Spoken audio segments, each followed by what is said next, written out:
evening I'm joined by Ciaran Mullooly, who is attending the hustings for the Irish Fisheries for the MEP candidates. So thanks for joining us this evening, Ciaran. You're very welcome, Emma. Glad to be here in Donegal. Good stuff. So the big reason, I suppose, for this meeting this evening is we know that the fishing sector is being decimated in Ireland. You know, fishermen are only allowed to, and fisherwomen are only allowed to catch 15% of the fish that is actually in the Irish waters, and the 85% is caught by other countries like Spain, the Netherlands, and actually other non-EU countries. Yes. Do you think that's fair? No, not at all, because, I was here, Emma, the last time when the Brexit debate was going on, and I stood out there in the harbour and I listened to government representatives saying that Brexit wouldn't really affect the fishermen in Donegal, that the European Union would continue to deal with the quota issue in a fair manner. It hasn't turned out that way.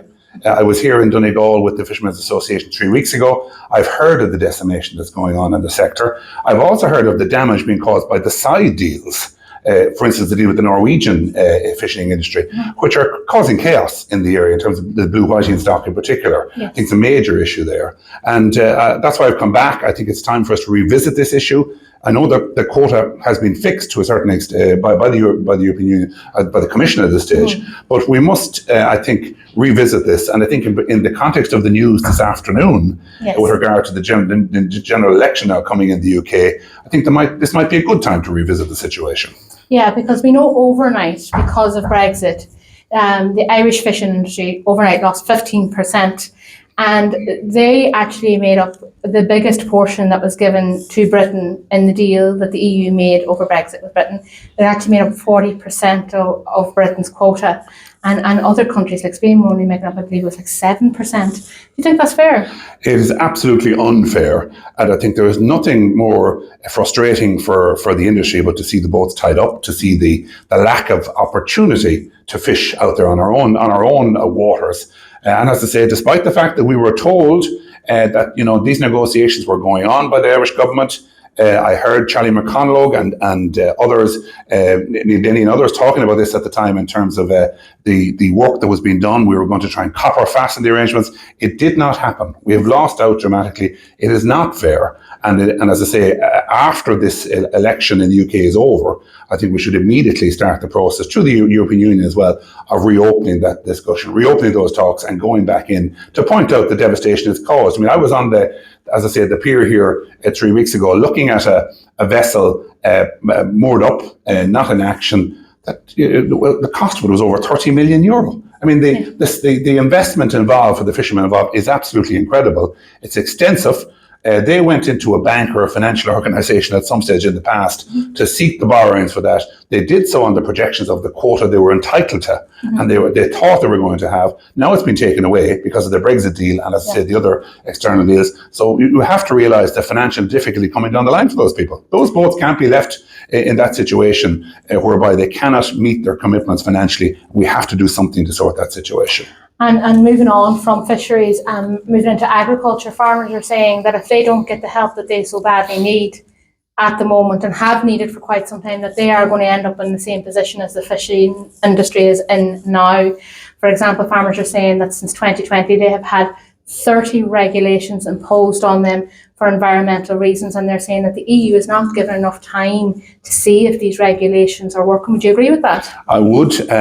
For starters, they're cumbersome. That's the first issue in regard to it. For instance, we'll probably chat about the nitrates derogation after a while in terms of what's coming down the line. But I spoke to a farmer in Letterkenny the last time I was here who actually did apply successfully for the nitrates derogation. And when he did it, he had to go through the process of 38 additional regulations. This is not just on top of what he's going through already for single farm payments. He was going through 38 additional regulations. I think the European Union and Commission must understand that in many cases we're dealing with farmers of a certain age as well. Yes. Farmers of over 50, 60 years of age, they cannot deal with this level of regulation. Yeah.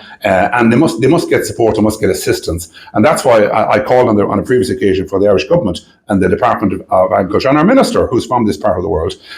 Charlie McConalogue can't look the other way when this is going on. He knows the difficulties that farmers are going through, and I would call on them to make the facilities available, the resources available at local. And that's to the people on the ground, rural community groups, even the leader companies should be involved in this. I think EU leader companies should have a role in this, to sit down with farmers and offer them an opportunity to deal with the regulations that are there, while those of us who go to the European Parliament must go back and ask these things to be simplified. There's an onus on me, as if I'm elected to the Parliament, to go back in and seek changes there. There's going to be a serious debate coming up in the European Parliament on the next cap.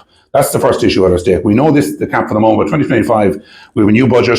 The existing cap is less than 0.3% of the GDP of the European Union. So there's room for significant growth. We have to remind farmers, and we have to remind the European Commission delegates and the European Commission diplomats that if we have no farmers, we'll have no food.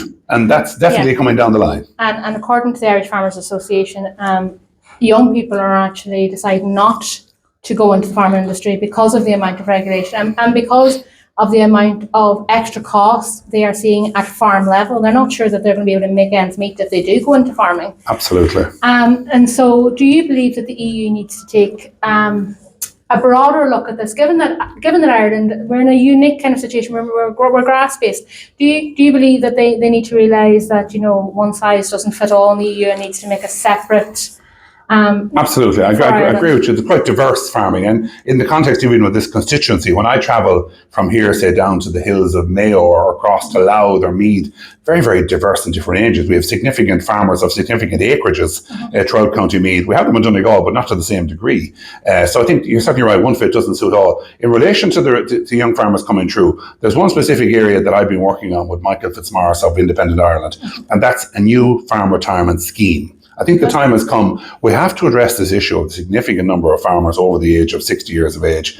We have to do. Why are they not passing on land? Why are they not leaving it to the family? Because of the implications for tax and the implications for the Fair Deal programme. Even the nursing home programme causes problems. We must approach this, I think, from the point of view of not penalising people for handing over farms. Not penalise people for handing it on. As you quite rightly said, young people are not prepared to take it on for the financial risk as it is as an industry.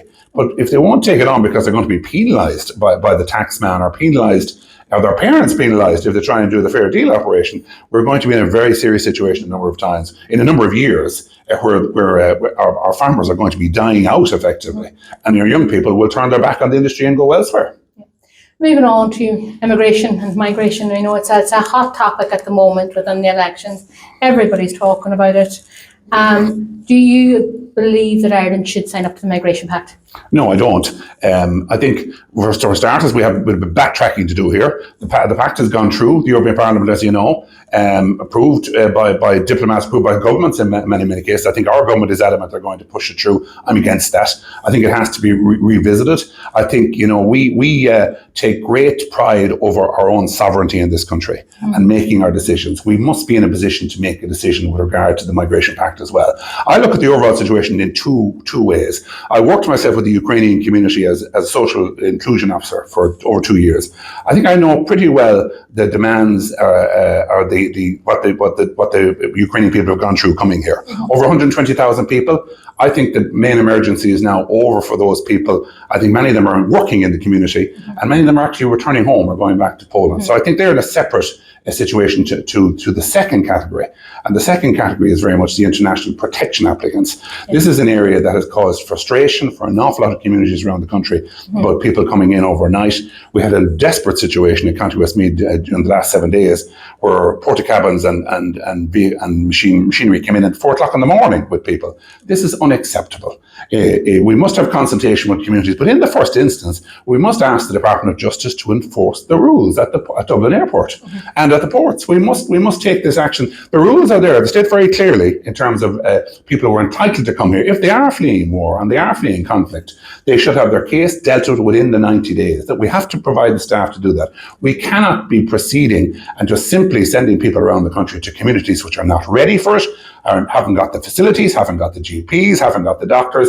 It's unfair on the local people. It's unfair on the people coming in fleeing war and conflict. So it's a matter for the Department of Justice to get its house in order on this.